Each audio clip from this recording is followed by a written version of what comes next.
ಬಗೆಹರಿಯುವವರೆಗೂ ಸುಮ್ಮನಿರದ ಪ್ರಜಾಶಕ್ತಿ TV.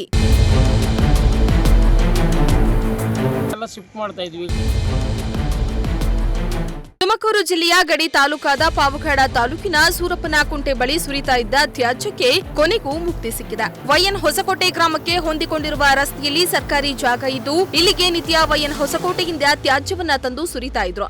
ತ್ಯಾಜ್ಯ ಹೆಚ್ಚಾದಂತೆ ಸರ್ಕಾರಿ ಜಾಗವು ಒತ್ತುವರಿಯಾಗ್ತಾ ಇತ್ತು. ಈ ಬಗ್ಗೆ 2 ವಾರಗಳ ಹಿಂದೆ ನಿಮ್ಮ ಪ್ರಜಾಶಕ್ತಿ ಟಿವಿ ವರದಿ ಮಾಡಿದ್ದು ಸಮಸ್ಯೆ ಕೊನೆಗೂ ಮುಕ್ತಾಯಕ್ಕೆ ಬಂದಿದೆ.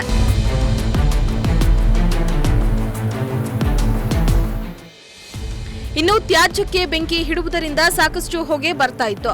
ಇದರಿಂದ ವಾಹನ ಸವಾರರಿಗೆ ಸಾಕಷ್ಟು ತೊಂದರೆ ಉಂಟು ಮಾಡ್ತಾ ಇತ್ತು. ಇದರಿಂದ ಅನೇಕ ಅಪಘಾತಗಳು ಜರುಗ್ತಾ ಇದ್ವು.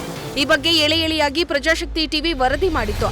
ಇನ್ನು ವರದಿ ಬಳಿಕ ಎಚ್ಚೆತ್ತ ಅಧಿಕಾರಿಗಳು ಹಾಗೂ ಗ್ರಾಮ ಪಂಚಾಯಿತಿ ಸಿಬ್ಬಂದಿಯವರು ಅಲ್ಲಿದ್ದ ತ್ಯಾಜ್ಯವನ್ನ ವಿಲೇವಾರಿ ಮಾಡಿದ್ದಾರೆ. ಅಲ್ಲದೆ ತ್ಯಾಜ್ಯ ನಿರ್ವಹಣೆಗಾಗಿ ಬೇರೆ ಕಡೆ ಜಾಗವನ್ನ ಸರ್ಕಾರ ನೀಡಿದೆ. ಅದು ನಮಗೆ ನಮ್ಮ ರೆಗ್ಯುಲರ್ ಡ್ರೈವರ್ಗೆ ಆರೋಗ್ಯ ಸರಿ ಇಲ್ಲದ ಕಾರಣದಿಂದ ಬೇರೆ ಟೆಂಪ್ರವರಿ ಡ್ರೈವರ್ನ ನಾವು ಅಲ್ಲಿ ಇಟ್ಟಿರೋದ್ರಿಂದ ಬೇರೆ ಆಗಲೆಲ್ಲ ಊರಲ್ಲಿ ಟ್ರ್ಯಾಕ್ಟರ್ನವರು ಅವರಿವರೆಲ್ಲ ಅಲ್ಲಿ ಕಸ ಬಿಟ್ಟಿರೋದ್ರಿಂದ ಇಲ್ಲಿ ಬಿಡ್ಬೋದು ಅನ್ನೋ ಉದ್ದೇಶಕ್ಕೆ ನಮ್ಮವರು ಸಹ ಅಲ್ಲಿ ಸುಮಾರು ಒಂದು 8-10 ಲೋಡು ಬಿಟ್ಟಿದ್ದಾರೆ ಅಷ್ಟೇ.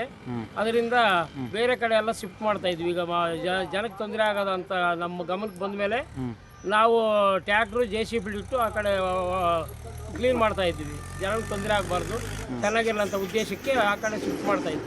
ಒಟ್ನಲ್ಲಿ ಪ್ರಜಾಶಕ್ತಿಯ ವರದಿಯಿಂದಾಗಿ ರಸ್ತೆ ಬದಿ ಇದ್ದ ತ್ಯಾಜ್ಯವನ್ನ ವಿಲೇವಾರಿ ಮಾಡಿರುವುದು ಗ್ರಾಮಸ್ಥರು ನಿಟ್ಟುಸಿರು ಬಿಟ್ಟಿದ್ದಾರೆ. ಪ್ರಜಾಶಕ್ತಿಗೆ ಸ್ಥಳೀಯರು ಅಭಿನಂದನೆ ಸಲ್ಲಿಸಿದ್ದಾರೆ. ಸುಧೀರ್, ಪ್ರಜಾಶಕ್ತಿ ಟಿವಿ, ಪಾವಗಡ. ಎಲ್ಲ ಶಿಫ್ಟ್ ಮಾಡ್ತಾ ಇದ್ವಿ.